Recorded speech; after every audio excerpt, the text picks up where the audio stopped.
તું બહાર જાસ એનું ન તું બહાર જાસ જાઓ જાઓ દરવાજો ખોલો જાસ બાય પાકીટ છે તારો પાકીટ છે બાય બાય બેગ કે ના ચલ બાય જા જા બાય બાય મમ લેતા આવજે હા મમ લાવીશ ને તું મમ્મા માટે મમ લાવીશ ને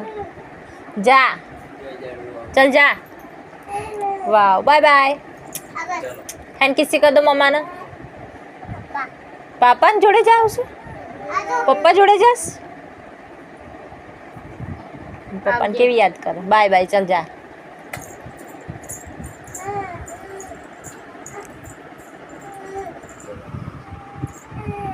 અત્યારે પપ્પા જોડે જાય છે રાત્રે જવાનું બાય બાય કેમ પાછી આવી